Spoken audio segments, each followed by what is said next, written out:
Hello, my name is Reagan Samples, and I will be talking about home and school connections for ESL 445.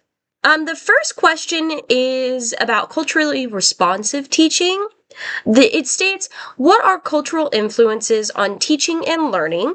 What is the cultural competence and its role in the instruction of ELs? And how can ELs' cultural values and beliefs be integrated appropriately in context of teaching and learning?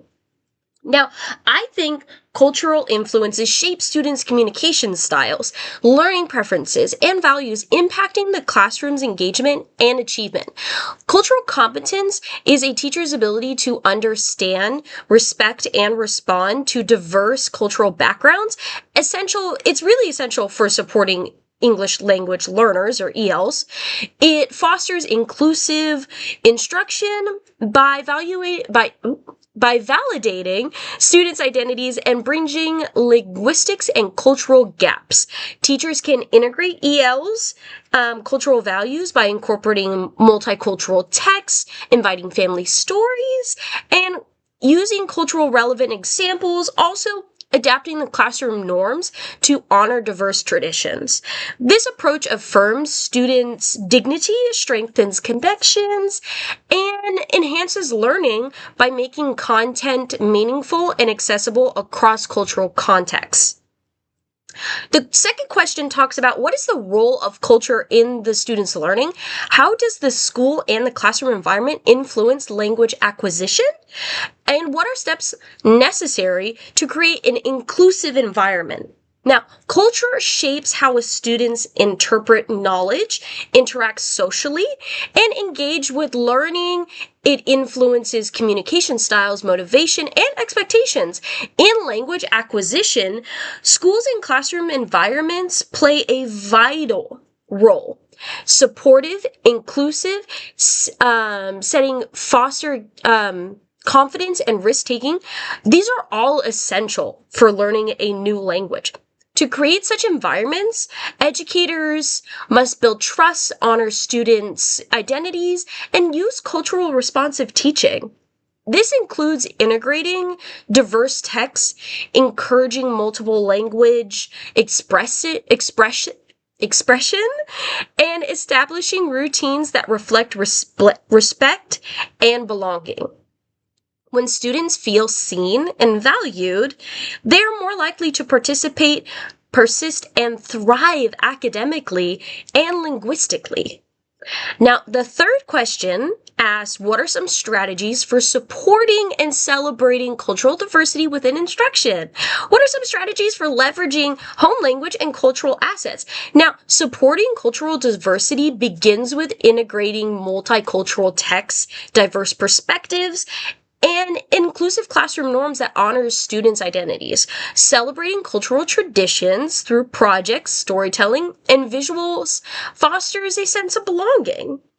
To leverage home language and cultural assets, educators can encourage bilingual expression using language strategies and invite families to share cultural knowledge. Incorporating students' lived experiences into lessons validates their voice and enriches their learning.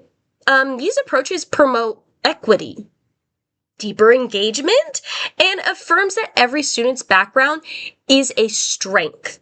When instruction reflects students' cultures and language, it builds trust, enhances comprehension, and cultivates a vibrant, inclusive learning community.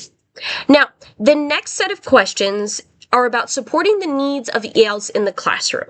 The first asks, what are some strategies for responsive to different strengths, need, and identities of all EL students, including those with special needs? What are some opportunities and approaches to meet social and emotional needs of ELs? Now, responsive strategies for ELs include differential instruction, cultural relevant materials, and collaboration with specialists to support diverse learning profiles.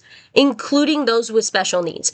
Teachers can use visual aids, sentence frames, and peer scaffolding to meet linguistic needs while honoring students' identity through inclusive content and affirming classroom norms.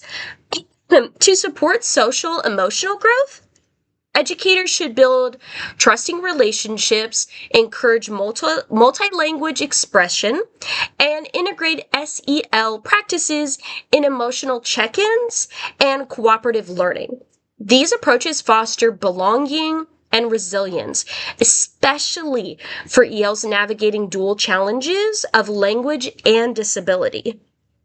Now, the second question asks, what is the importance of understanding the social, emotional, and cultural needs of a student with establishing the classroom routines and procedures? Understanding students' social, emotional, and cultural needs helps teachers create routines that feel safe and welcoming and respectful. These needs affect how students behave, how they learn, and how they connect with others. When routines reflect students' backgrounds, like using greetings in their home language or including cultural traditions, students feel seen and valued. Social emotional support like check-ins, group activities, they build trust and help students manage their emotions. Culturally responsive routines also prevent misunderstanding and promote fairness. As this site I reference called Edutopia notes, strong relationships and inclusive practices help students thrive. Meeting these needs creates a classroom where all learners feel ready to participate and succeed. Now, the last set of questions ask about home and school connections. The first one is, how might family and community practices, funds of knowledge, influence language learning? Family and community practices, known as funds of knowledge, support language by offering rich, real-world experiences. These include storytelling, religious rituals, multilingual communications, cultural traditions, and so forth that shape the student and how they understand the language. When teachers recognize and integrate these assets through family interviews, cultural relevant text, or lessons tied to the students' lived experiences, they validate their identity and deepen engagement. This approach promotes equity and affirms that students are resourceful and are not limited by difference. By tapping into these strengths, educators create an inclusive classroom where language learning is meaningful and connected to the students' lives. Now, the last question asks, what are some strategies to build and foster strong family, community, and school partnerships? What are effective family engagement practices that support and highlight the assets of home languages, including communication, family involvement, and providing intentional strategies for families of ELs?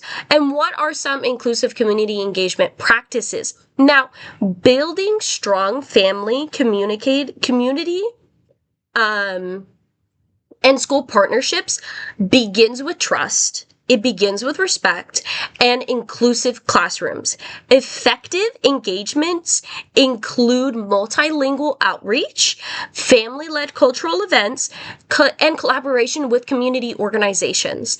To support home languages, schools can offer translation services, bilingual materials, and encourage workshops, peer mentoring, and co-created learning plans affirm that their roles are as partners.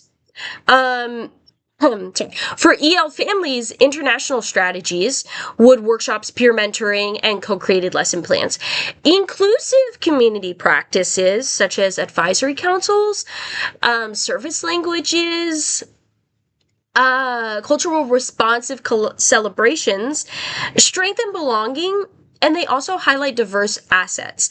These approaches foster equity, deepen relationships, and create a shared commitment to the student's success, which is why we're all here. So thank you so much and have a lovely night.